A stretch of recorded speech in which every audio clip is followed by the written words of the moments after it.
سیاسی میدان کی ہر بڑی خبر سے آگاہ رہنے کے لیے ہمارے چینل آزاد سیاست کو سبسکرائب کریں اور بیل آئیکن کو پریس کریں۔ السلام علیکم ناظرین، واشنگٹن ڈی سی سے آپ دیکھ رہے ہیں آزاد ڈیجیٹل۔ میں ہوں عاصم صدیقی اور آج ہمارے ساتھ فیض الرحمان صاحب ہیں۔ فیض صاحب، آپ کا بہت بہت شکریہ ہمارے پروگرام میں۔ ایبسلیوٹلی۔ فیض صاحب، وائس آف امریکہ کا آج کی بریفنگ کے بعد کچھ فائنل ڈیسیجن لگ رہا آ گیا ہے، جس طریقے سے اس کا جو سوال کیا گیا تھا اس کا جواب دیا گیا ہے، تو اس سے لگتا ہے کہ کچھ نہ کچھ ہونے والا ہے، اس کو شاید ریوائیو نہیں کیا جائے گا۔ کیا کہیں گے اس پہ؟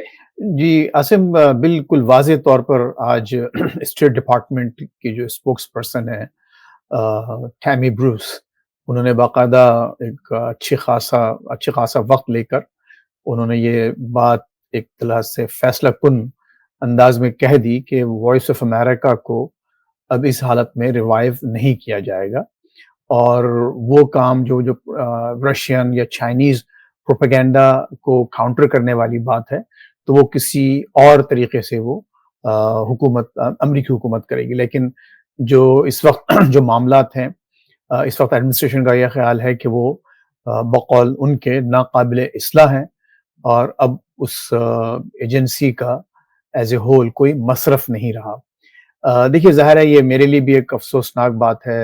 عاصم، میں نے ایک طویل عرصہ وہاں گزارا ہے، آلموسٹ 13 سال وائس آف امریکہ کو دیے ہیں، تو ہمارے بہت سے ساتھی، کالیگز اور نئے آنے والے اس وقت ظاہر ایک بڑی غیر یقینی سی صورتحال میں موجود ہیں، اور جو کانٹریکٹرز تھے، یعنی جو مستقل ملازمین نہیں تھے، ان کو تو باقاعدہ ٹرمینیشن نوٹسز آ چکے ہیں، اور لگتا یہ ہے کہ جو پرماننٹ ملازمین ہیں، چونکہ اب یہ باقاعدہ اسٹیٹ ڈپارٹمنٹ کی طرف سے ایک پالیسی اسٹیٹمنٹ آ گیا ہے، تو مجھے نہیں لگتا کہ اب ان کو ٹرمینیٹ کرنے میں، ملازمین کو ٹرمینیٹ کرنے میں زیادہ دن لگائے جائیں گے۔ لیکن تھوڑی سی اپڈیٹ یہ آئی ہے، میں آج اخبار دیکھ رہا تھا، مختلف خبروں میں یہ بتایا گیا ہے کہ جو وائس آف امریکہ کی یونین ہوتی ہے یا جس طرح کے لوگ ہیں، انہوں نے مل کر جو ہے وہ ان پر جو ہے مقدمہ کرنے کا سوچا ہے یا کر دیا ہے۔ اس پہ کیا کہیں گے؟ دیکھیے، مقدمات تو ہو رہے ہیں، اور بلکہ یہی آپ نے اچھا کیا سوال کیا۔ میں نے اپنے ایک حالیہ انٹرویو میں یہ بات کہی تھی کہ مجھے امید ہے کہ شاید یہ اس کو عدلیہ اس کو ریسٹور کر دے، کیونکہ بہت سے، آپ کو معلوم ہے کہ بہت سے معاملات پر عدلیہ بڑی ایکٹیو ہے یہاں کی، اور انہوں نے ایلان مسک اور ایون ڈونلڈ ٹرمپ کے جو ایگزیکٹو آرڈرز ہیں ان پر اسٹے آرڈر دیا ہے لوگوں کو۔ U S A I D ہے، پھر جو خصوصاً جو سب سے بڑا جو اہم واقعہ ہے وہ ہے جو پروبیشنری امپلائیز تھے پوری فیڈرل گورنمنٹ میں، جن کو انہوں نے فائر کر دیا تھا بغیر کسی اطلاع کے، تو ان کو ایک جج نے بحال کر دیا۔ پھر U S A I D کی جو فورن ایڈ تھی وہ بحال کی گئی ہے۔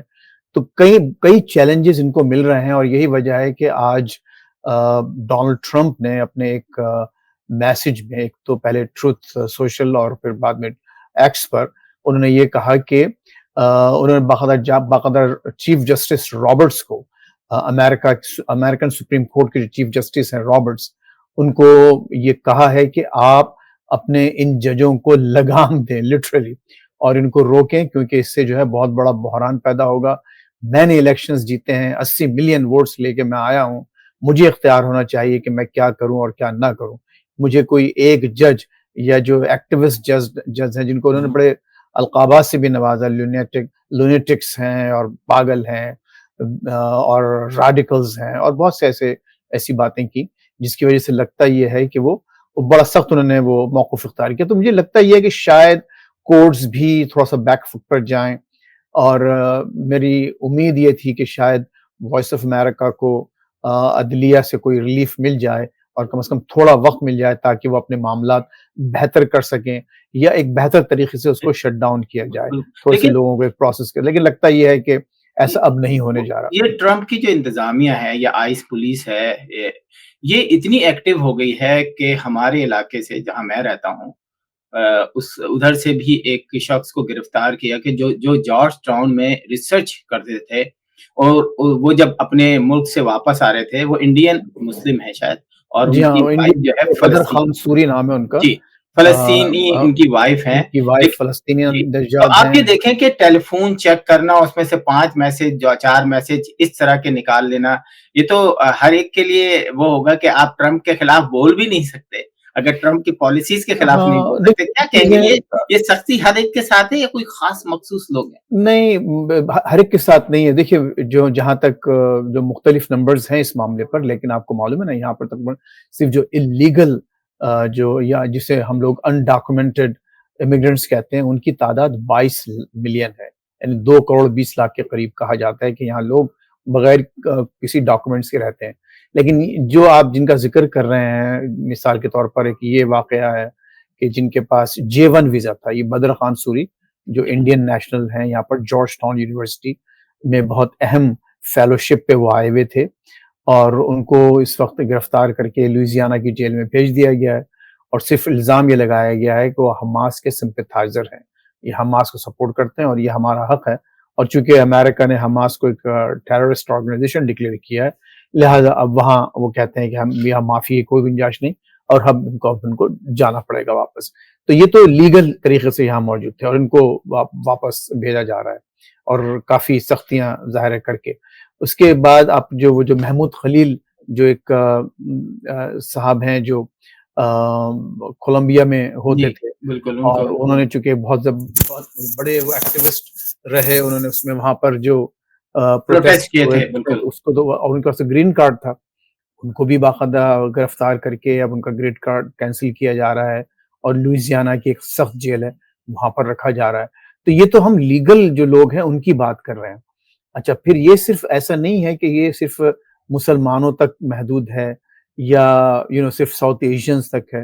اس میں جو ہے انڈیا کے بھی کئی لوگوں کو، آپ کو معلوم ہے کہ انڈیا باقاعدہ بالکل کڑیاں اور بیڑیاں لگا کر فلائٹس بھیجی گئی ہیں، ان کو ڈپورٹ کیا گیا ہے.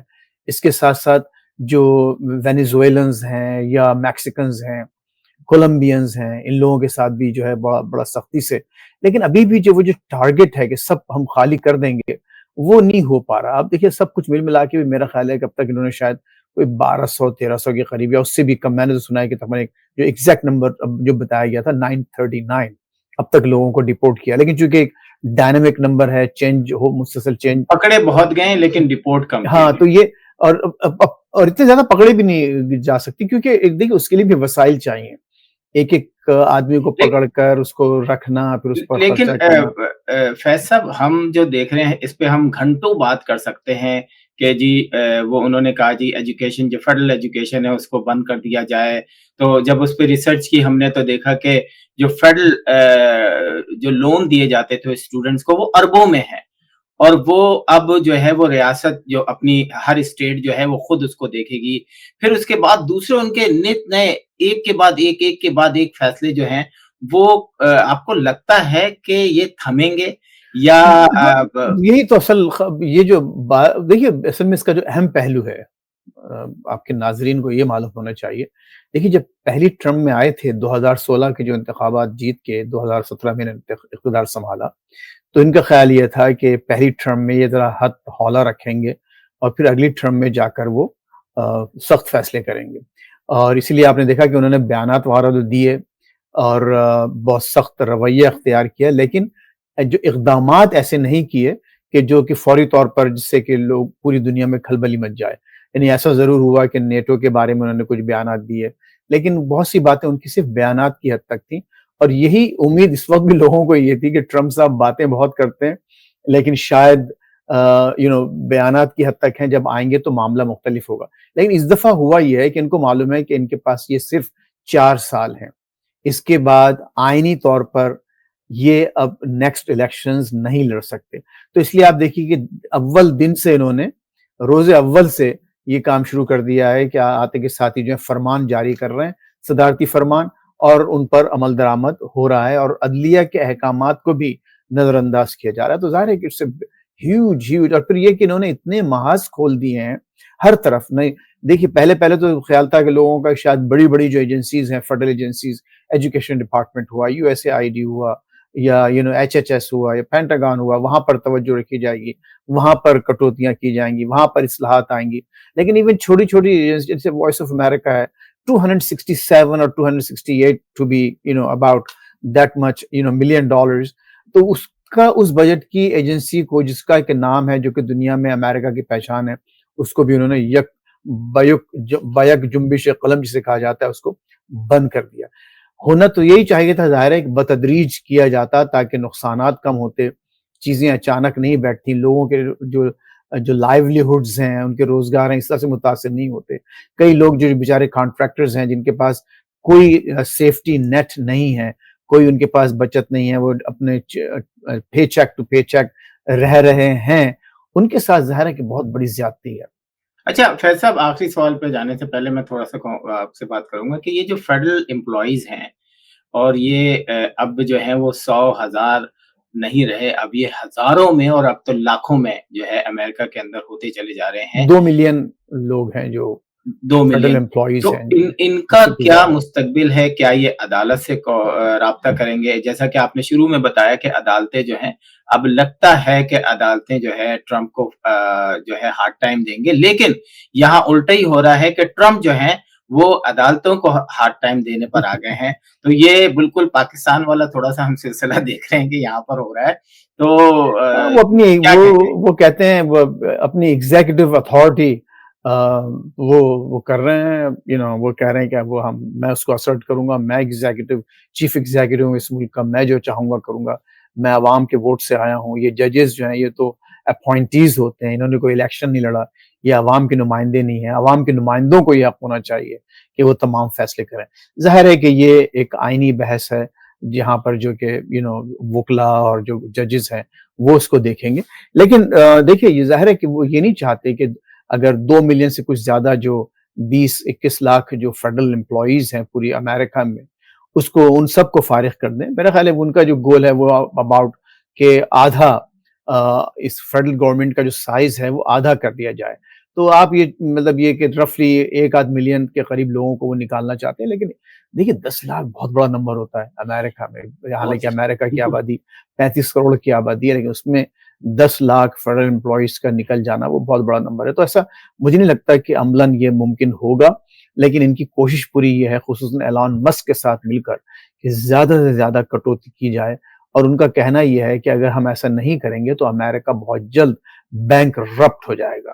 اور بینک رپٹ ہونے کا مطلب یہ ہے کہ جو ایک سپر پاور کی جو اس کی جو حیثیت ہے وہ نہیں رہے گی. تو یہ چاہتے ہیں کہ جلد از جلد چیزوں کو ری آرگنائز کر کے اپنے فائنینسز کو ری ارینج کریں، ری آرگنائز کریں اور ایک بہتر اکانومی، سالڈ اکانومی جو ہے اس کے تحت آگے بڑھیں. اچھا اب جو ہے 2 صدر رشیا اور امریکہ کے پہلی دفعہ جو ہے، جو میں نے اخباروں میں پڑھا، جو سرخیوں میں تھا، کسی نے لکھا 90 منٹ، بی بی سی کی رپورٹ تھی کہ 2 گھنٹے کیا باتیں ہوئی. یہ پہلی دفعہ ہوا اور بڑے عرصے کے بعد جو ہے اس طرح کی رشیا امریکہ کی دوستی بڑھتی نظر آ رہی ہے. اسے آپ کیسے دیکھتے ہیں؟ اور دونوں نے، ہاں عاصم ظاہر اچھا سوال ہے. ظاہر پہلے بھی دونوں کی باتیں تو ہو چکی ہیں، لیکن یہ کہ یہ بہت پہلی دفعہ یہ اس کے بعد دوسری دفعہ صدر بننے کے بعد آن ریکارڈ انہوں نے یہ اتنی طویل گفتگو کی ہے صدر پوٹن کے ساتھ. اور ظاہر ہے کہ دونوں نے بہت ہی پازیٹیو اس پر ریاکشن دی ہیں. کرملن نے بھی بہت اچھے بیانات جاری کیے اور خود صدر ٹرمپ نے بذات خود جو باتیں کی ہیں وہ بھی بہت ہی امید افزا، حوصلہ افزا، اور یہ کہا ہے کہ بہت ہی پازیٹیو رہا. دیکھ ظاہر 90 منٹ یا اگر 2 گھنٹے بھی کہا جا رہا ہے یا 90 منٹ بھی اگر ہو، 1.5 گھنٹے سے 2 گھنٹے جو ملاقات ہے، بہت کتنی باتیں ہوئی ہوں گی اس میں، اور اس میں کیا کیا چیزیں ڈسکس آئی ہوں گی. لیکن اصل بات یہ ہے جو یورپ اور یوکرین کے لیے پریشان کن ہے وہ یہ ہے کہ چونکہ اصل فریق تو یوکرین اور یورپ ہے، جہاں کہ وہ یہ سارے جس کا جو براہ راست اثر اگر یہ مذاکرات ان دونوں کے کامیاب ہوتے ہیں اور جنگ کوئی بھی رخ اگر اختیار کرے تو وہ اس کا جو سب سے زیادہ متاثر ہونے والا ملک یوکرین، اور اس کے بعد ظاہر ہے پھر یورپین کنٹریز جو اس کے آس پاس ہیں. تو کیوں نہیں ان کو جو ہے اعتماد میں لیا جا رہا، کیوں نہیں ان کو بھی ان کالز میں شامل کیا جا رہا ہے؟ ظاہر ہے صدر ٹرمپ ضرور نہیں سمجھتے، لیکن یہ بہرحال ایک ایسا معاملہ ہے کہ جو کولڈ وار ختم ہونے کے بعد یہ پہلی دفعہ دنیا دیکھ رہی ہے کہ امریکہ اور رشیا اس طرح سے قریب آ رہے ہیں، اور تقریباً جو یورپ کے معاملات ہیں، یوکرین کے معاملات ہیں، تقریباً دونوں صدور آلموسٹ ایک ہی زبان استعمال کر رہے ہیں، دونوں کا تقریباً ایک ہی رویہ ہے. تو یہ رشیا کے لیے تو ظاہر ہے آج رشیا کو جو ورلڈ اسٹیج پہ دوبارہ ایک جو اس طرح سے مقام ملا ہے وہ صدر ٹرمپ کی وجہ سے ملا ہے. حالانکہ ظاہر ہے کہ رشیا کو ایک طرح سے ریلیگیٹ کر کے پیچھے لوگ یورپین پاورز نے تو پیچھے بھیج دیا تھا، لیکن صدر ٹرمپ پھر دوبارہ پوٹن کو اس طرح سے سامنے لائے ہیں. اور آپ یہ دیکھ رہے ہیں کہ اس وقت جو حالات بڑی تیزی سے بدلیں گے. اگر یہ کوئی واقعی کسی نتیجے پہ پہنچے ہیں تو لگتا یہ ہے کہ اگر کوئی ایک انٹرم سیز فائر وغیرہ کی باتیں ہوئی ہیں، 30 دن کی باتیں ہو رہی ہیں، بیچارہ زیلنسکی پریشان ہے، ادھر سے ادھر اور ادھر سے ادھر گھوم رہا ہے، ایک ایک دروازے پر جا رہا ہے، بات کر رہا ہے، لیکن اس کی ظاہر ہے کہ اب وہ اہمیت نہیں رہی کیونکہ امریکہ نے اپنی مدد سے ہاتھ کھینچ لیا ہے. بالکل. لاسٹ کمنٹ پہ جانے سے پہلے ناظرین ہم آپ کو بتاتے چلیں کہ امریکہ جو ہے اس نے افغانستان سے اپنے ایک قیدی کو رہا کرایا، اور اس پہ پورے پاکستان کے اندر سوشل میڈیا پہ پتہ نہیں کیوں اتنی خوشخبری ہو رہی ہے کہ جی یہ بہترین تعلقات ہیں یا یہ ہیں وہ ہیں. تو آپ کو یاد ہوگا کہ امریکہ جو ہے وہ $40 ملین ہر ہفتے افغانستان کو دیتا تھا، اور $160 ملین جو ہے وہ افغانستان کو ملتے تھے. ٹرمپ نے آتے ہی ساتھ جو ہے 90 دن کے لیے اس پہ پابندی لگائی تھی، اور 90 دن تک تمام ایسے جو دنیا میں جو مختلف جگہوں پہ اس طرح کے امداد تھی اس کو بند کرنے کا حکم دیا تھا. تو اس کے بعد کیا مذاکرات ہوئے، اور وہ کچھ گھنٹوں کے لیے گئے اور اپنے قیدی کو آزاد کرا کے لے کر آئے، اور ابھی بھی 7 کے قریب جو ہیں قیدی جو ہیں امریکن قیدی ابھی افغانستان کی قید میں ہیں. آئندہ دیکھتے ہیں کہ وہ کس طریقے سے رہا ہوتے ہیں، کیونکہ ٹرمپ نے اپنے قوم سے یہ وعدہ کیا تھا کہ دنیا میں جہاں جہاں ہمارے قیدی ہیں ہم ان کو رہا کریں گے. تھوڑا سا اس پہ تبصرہ کریں گے.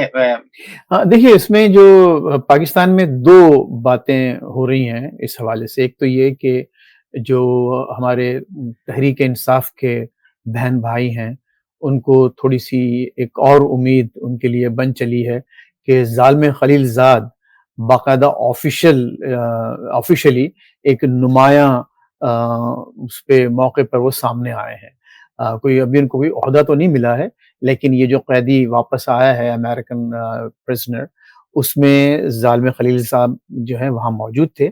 اور ظاہر ہے کہ دیکھیے یہ بھی بہت بڑی ایک بات ہے کہ امریکن ڈیلیگیشن نے وہاں براہ راست طالبان سے ایک ہی ٹیبل پر بیٹھ کے مذاکرات کیے ہیں. تو یہ ایک ٹیسٹ جسے کہا جاتا ہے ریکگنیشن ہے طالبان کی، یعنی ان کو باقاعدہ ایک تسلیم کیا گیا ہے حکومت، اور ان کو یہ ان سے مذاکرات کیے گئے ہیں. تو یہ ایک تو طالبان کے لیے ایک بہت بڑا ایک وہ ہے ایک break through I would say, کہ باقاعدہ ان کو اس سے پہلے دوحہ میں ایسا ہو رہا تھا، لیکن دوحہ میں بھی براہ راست ان کے مذاکرات وغیرہ ہوئے ہیں وہاں پر، لیکن یعنی افغانستان میں ایک امریکن ڈیلیگیشن کا اس 2021 کے وڈرال کے بعد پہنچنا اور باقاعدہ طالبان کی حکومت سے ان کے وزراء سے مذاکرات کرنا اور اپنے مطالبات پیش کرنا، یہ ایک اہم واقعہ ہے. پاکستانیوں کو، خصوصاً ہمارے تحریک انصاف کے بہن بھائیوں کو، ہمارے بڑے معزز لوگ ہیں، ہم ان کی عزت کرتے ہیں، ان کی قدر کرتے ہیں، اور دعا کرتے ہیں کہ اللہ تعالیٰ ان کی مشکلات اور عمران خان صاحب کی مشکلات میں کمی لائے. لیکن وہ اس لیے ان کی تھوڑی سی میں سمجھتا ہوں کہ ذرا خوشی بیجا ہے کہ جو کچھ بھی پاکستان کی اور عمران خان پر یا جو پالیسی ہے وہ ایک اسٹیٹ پالیسی ہے جس پر ظالم خلیل زاد صاحب اثر انداز نہیں ہو سکتے. پیریڈ. اگر اسٹیٹ ڈپارٹمنٹ سے آپ نے دیکھا ہوگا 2-3 پہلے جو ایک باقاعدہ بالکل 100% کلیئرٹی کے ساتھ کہ امریکہ کسی بھی ملک کے اندرونی معاملات میں، ترکی ہوا، پاکستان ہوا، باقاعدہ نام لیے گئے، اور ہم بنگلہ دیش، ہم ان کے معاملات میں، اندرونی معاملات میں مداخلت نہیں کریں گے اور نہ بات کرنا چاہیں گے. اگر آپ کو کوئی ایسی بات کرنی ہے تو جا کے وائٹ ہاؤس سے پوچھیں، اور وائٹ ہاؤس بھی ایسا کوئی کامنٹ آپ کو نہیں دے گا. اور یہ صدر ٹرمپ اور مارکو روبیو، ہم سب کی یہ پالیسی ہے کہ ہم ان معاملات میں انوالو نہیں ہونا چاہتے. تو بالکل انہوں نے بالکل بیسیکلی ایک دروازہ بند کر دیا ہے کسی بھی پالیسی چینج کا یا کسی بھی قسم کی مداخلت کا پاکستان کے داخلی مداخلات میں، بشمول عمران خان صاحب کی رہائی کے. تو اب یہ سوچنا ان کا، خصوصاً جو ہمارے جو بہت سے جو یوٹیوب پہ جو تبصرے کرتے ہیں، وہ ان کا پیسے یہ بنا کہنا ہے کہ چونکہ ظالم خلیل صاحب اب جو کہ بہت نمایاں پوزیشن میں آ گئے ہیں اور ان کا بہت سخت رویہ اور بہت سخت کامنٹس انہوں نے کیے ہیں جنرل عاصم منیر اور پاکستان اور خوش شہباز وزیر اعظم اور موجودہ حکومت کے بارے میں، تو شاید اب وہ فوراً کو انفلوئنس کے ذریعے اس حکومت کو ختم کروا دیں گے اور شاید جنرل عاصم منیر کو بھی ریزائن کرنا پڑ جائے گا، بالکل. اور اور وہ عمران خان صاحب کو دوبارہ جو ہے صرف ایک دفعہ پھر کہہ رہے ہیں 2 ہفتے کے اندر آپ دیکھیے گا کوئی ہاں. تو ایسا ظاہر ہے بیان آئے گا کہ سب کچھ یہ ختم ہو جائے گا. انہیں میں کہوں گا، انہیں میں خوش فہمیاں نہیں کہوں گا، انہیں میں کہوں گا خوش گپیاں. چلیں یعنی یہ خوش گپیاں ہیں، ایک دوسرے سے بس گپ لگا رہے ہیں اور اسی بہانے، اور چونکہ بعض لوگوں کو گپ شپ بہت پسند آتی ہے، ان کو ویوز ملتے ہیں تو پھر اور اس کے ساتھ کچھ اور بھی ملتا ہے، تو پھر تھوڑی سی اہمیت ہوتی ہے، اپنا لائیولیہڈ چلتا رہتا ہے. تو یہ بالکل. سب اس طرح پھر سے اور سے معاملات اور پھر چلتے اور ہیں. سے اور. اچھا جی ہاں، ناظرین، پروگرام کا اختتام کرتے ہیں، لیکن اگر پروگرام میں ایلان مسک کا ذکر نہ ہو تو پھر پروگرام جو ہے نا مزہ نہیں آئے گا. کہیے. دنیا میں تقریباً 6 ملک ایسے ہیں جہاں پر ٹیسلا پر جو ہے مصیبت آئی بھی ہے، لوگوں نے اس کو جلایا ہے، لوگوں نے اس کو شو روم جلائے ہیں. ایون امریکہ کے اندر کئی ریاستوں میں شو روم پہ اور دوسری جگہوں پہ آگ لگی ہے اور لوگوں نے اسٹیکر لگائے ہیں مختلف قسم کے. صدر ٹرمپ نے اس کو کہہ دیا ہے یہ انٹرنل دہشت گردی ہے اور اس کو روکنے کے لیے ہم کچھ بھی کریں گے. تو میں چاہوں گا کہ اس سوال کا جواب بھی جو ہے وہ انٹرنل دہشت گردی جی دیکھیں، میں کو کیا کہیں گے؟ مختصراً آپ کو بتا دیتا ہوں. دیکھیے، پہلی بات تو یہ کہ نہ صرف باقاعدہ ان کا آفیشیلی کہا گیا ہے کہ ٹیررزم ہے. ایلان مسک نے بھی اس پر جو ہے اپنے ایکس پلیٹ فارم پر پوسٹ کی ہیں اور مختلف حوالوں سے، اسپیشلی جو رائٹ ونگ میڈیا ہے یہاں پر اس پر یہی سب کچھ کہا جا رہا ہے. دیکھیے، ہوتا یہ ہے کہ آپ یہ دیکھیں، دنیا میں جو بڑے بڑے بزنس مین ہیں، جو کامیاب بزنس مین ہیں، اور یہاں پر بھی آپ دیکھ لیجیے، بل گیٹس ہوئے، جیف بیزوس ہیں، لیری ایلسن ہے، مطلب جو ملٹی بلینئرز، ریچسٹ لوگ ہیں دنیا کے. تو وہ اپنا معاملہ سیاست سے ذرا ہٹ کے رکھتے ہیں، اور سیاست میں اگر آتے بھی ہیں تھوڑا بہت ان کا کہیں وہ ایکسپوجر ہوتا بھی ہے تو وہ کانٹروورشل نہیں ہوتے. ایلان مسک چونکہ richest man in the world right now, تو وہ لگتا مجھے یہ کہ he just doesn't care one way or the other. وہ کہتے ہیں جی what else do I have to lose، کیا ہوگا، تھوڑا سا 1-2-4 بلین ڈالر میرے کم ہو جائیں گے نا، ٹھیک ہے. لیکن اس وقت جو پاور ہے وہ میں یہ سمجھتا ہوں کہ ہی از بیسکلی جو ہے وہ ڈیپوٹی پریزیڈنٹ یا کو پریزیڈنٹ کے طور پر وہ چل رہے ہیں. یعنی ان کے تمام جو اقدامات، احکامات اور جو مشورے ہیں ان کی بے انتہا اہمیت ہے. اور آپ کو یاد ہوگا کہ خود وائس آف امریکہ کے بارے میں، اور غالباً اس کے بعد ہی آپ نے بھی وہ ایکس پہ ایک پوسٹ کیا تھا کہ 7 فروری کی یا 8 فروری کی کوئی بات ہے جس میں آپ نے کہا تھا کہ اب نیکسٹ جو ہے وہ وائس آف امریکہ ہے. تو آپ یہ دیکھیں کہ وہ انہوں نے ایک بات کہی تھی اور وہ فوراً جو ہے، بلکہ فوراً سے پیشتر جسے کہا جاتا ہے، وہ عمل درآمد ہوا. تو ایلان مسک کا جو راستہ ہے، اس راستے کے یہ نتائج ہیں، کانسیکوینسز ہیں جو کہ نکل رہے ہیں اس وقت. ایک عظیم یہ دیکھیے، یہ مت بھولیے کہ 80 ملین ووٹ اگر ڈونلڈ ٹرمپ کو ملے ہیں تو 77 ملین ووٹس ڈیموکریٹس کو یا کملا ہارس کو بھی ملے ہیں. یعنی صرف ایک 19-20 کا فرق ہے نا پاپولر ووٹس میں.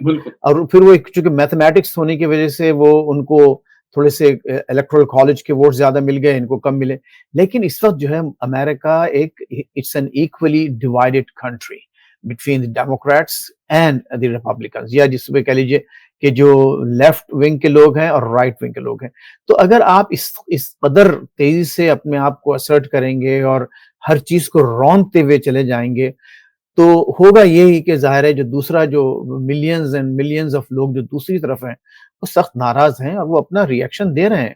اور چونکہ یہاں یہ جو ایلان مسک کے جو اقدامات ہیں اور جن کو ٹرمپ سپورٹ کر رہے ہیں، ان سے صرف امریکہ میں ہی فرق نہیں پڑ رہا ہے، یورپ کی بہت بری حالت ہے، ایشیا میں جن لوگوں کو ایڈ ملتی تھی ان لوگوں کی بہت بری حالت ہے، کئی جو پروگرامز ہیں انٹرنیشنل پروگرامز وہ ختم ہو چکے ہیں، تو وہ تمام متاثرین اور ان سے وابستہ لوگ اور ان سے جو دوسرے دیگر وابستہ لوگ ہیں وہ سخت پریشان ہیں، ناراض ہیں، اور کچھ لوگ ظاہر ہے اس طرح سے اس کا اپنا اظہار کر رہے ہیں. لیکن اگین عاصم دیکھیے، ہم یہ تشدد کو بہرحال ایک آپ اس کو اس کی سپورٹ نہیں کر سکتے، اس سے آپ سمپیتائز نہیں کر سکتے. ان کو ہمیشہ جو بھی احتجاج کریں پرامن احتجاج کریں. یہ جلاؤ گھیراؤ سے کوئی مسئلہ نہ حل ہوا ہے، نہ کوئی مسئلہ حل ہوگا، یہ ان مظاہرین کو سمجھنا چاہیے. لیکن ساتھ ساتھ یہ ایلان مسک کے لیے بھی ایک بڑا ایک لمحہ فکریہ ہے کہ وہ اب کس حد تک اپنے آپ کو اسرٹ کرتے ہیں اور اپنے انتہائی جو کنٹروورشل اقدامات ہیں اس کو لے کے کیسے آگے بڑھتے ہیں مزید. بالکل، تھینک یو، بہت بہت شکریہ آپ کا. ناظرین، واشنگٹن کی خبروں کو دیکھنے کے لیے دیکھتے رہیے آزاد ڈیجیٹل. آج کے لیے بس اتنا ہی، اجازت دیجیے، خدا حافظ.